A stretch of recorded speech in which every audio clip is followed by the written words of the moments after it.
Welcome to In the Know. This video is going to be about the Pelicans' two-way acquisition, Landers Nolley II. So tune in.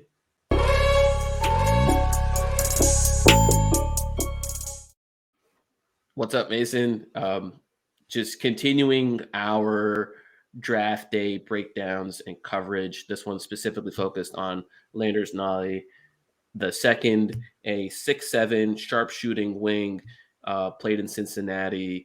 Just someone who is, I would say, an outrageous shooter, which pairs well nicely with their other draft acquisition in Jordan Hawkins. Obviously, this is, I believe, a two-way contract, and someone that may or may not have the opportunity to work up to the NBA. But I think it speaks to what the Pelicans were specifically targeting in their draft process. And I see the Green Wave shirt. I think this our boy lit you guys up earlier this season. Any thoughts on that? Yeah, I mean, I wasn't focused on him specifically. I remember watching the games because, I mean, Tulane, I kind of midway through the year, you realize, oh, this Tulane team actually is decent because usually they're pretty terrible at basketball. But yeah, I mean, he had two of his top 5 scoring games of the entire season were against Tulane. One was in overtime, but still, I mean, he shot like 12 threes a game on average in those 2 games. He shot like 45% from 3-point range. I also I watched his top scoring game of the year was against Arizona. They lost by 20, but he scored like 30 points or something. And I watched some of the highlights. And what impressed me most is the movement shooting. I mean, he shot a lot of threes off the dribble. And so it wasn't just like a catch and shoot from the corner. He had a nice mix of 3-point looks. And so I think that the sharpshooter is what they're drafting here. And so, I mean, he's got nice wingspan. So better than Hawkins, he's got like 6'11" wingspan. The last thing I'll say about him is I was looking at, he's 23. He's born in 2000, which makes him older than Jackson Hayes, Sebron, Trey Murphy, Zion. Not Zion and Trey Murphy. He was born in March, and Murphy, Jackson, Zion, they're all born a few months later than him, and so he becomes like kind of the middle of the pack as far as age of the Pelicans immediately. Do you think if I made the Anthony Morrow comparison, he would know who that is? Do I think that Landers would know who Anthony Morrow is?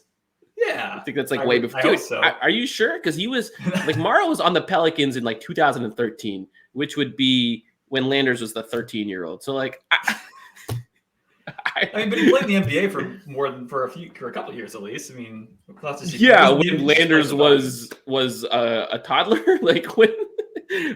Anyways, that is the comparison I would make. I do think that Landers is bigger, maybe a little more physically gifted.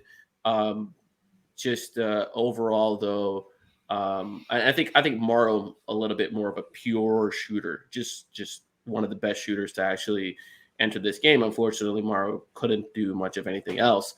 I think what's exciting is that you're potentially looking at some acquisitions here for the G League that will help them evaluate how a guy like Darion Sebron is going to function, and perhaps even EJ Liddell if he spends some time down there where the other 2 Pelicans two-way contracts. But Landers Nolley, I think there's a lot to like about him. Just like you said, the 6'11" wingspan, 6'7". The Pelicans have a type, right? They're going for these wing size players who can be positionally versatile and perhaps slot in. So it'll be interesting. Look, if Luke Babbitt can get minutes in the NBA. I think that's a better comparison, honestly, than Morrow. Yeah, you might be right, but like I said, if Luke Babbitt can get minutes in the NBA across multiple teams and multiple seasons, I think there is hope for Landers Nolley yet. It may not be with the Pelicans. It may take a few stops. We've even seen Danny Green bounce in and out of the league. We've seen Joe Harris bounce in and out of the league before sticking. We saw what's the Australian dude's name that I'm blanking on that played for the Jazz? Joe Ingles. Bounce in and out of the league before sticking. These type of big shooters have found their way onto rosters eventually. So I don't think you can rule that out for Landers. I'm excited to see what he's going to bring during Summer League. Yeah, that's I mean, They're just gonna have to tell him to shoot, right? I mean, I think that's he should probably, if he's getting that 2-way contract, like you said, I would imagine he's going to be somewhat he's going to get minutes. He might lead the summer league Pelicans in minutes, just because sometimes they'll shut down other players. I don't really see him at the level of being shut down, not like, unless he just totally, if he scores 35 points a game like Trey Murphy did last year, maybe so. But I think we'll see a lot of him in summer league, and just see really how well that shooting translates to the NBA 3-point line. Oh, for sure. I'm super excited for the Pelicans to roll out this lineup of Sebron, Dyson, Hawkins, Landers, and EJ. There's no pure center there. Lots of shooting, lots of passing, lots of rim pressure. Yeah. I think summer league will be a good time for fans of bad basketball, and maybe we see a Trevion Blewett type summer league performance from Landers Nolley, which again, Blewett's the comp there. I'm not sure. Blewett obviously a bit smaller, but I do not mind the Pelicans taking a swing at shooting. And who endeared himself to the Pelicans fan base during summer league that one year. But you didn't mention he was untradeable, untouchable. Oh yeah, Carlo the dunk machine, man. Oh my goodness.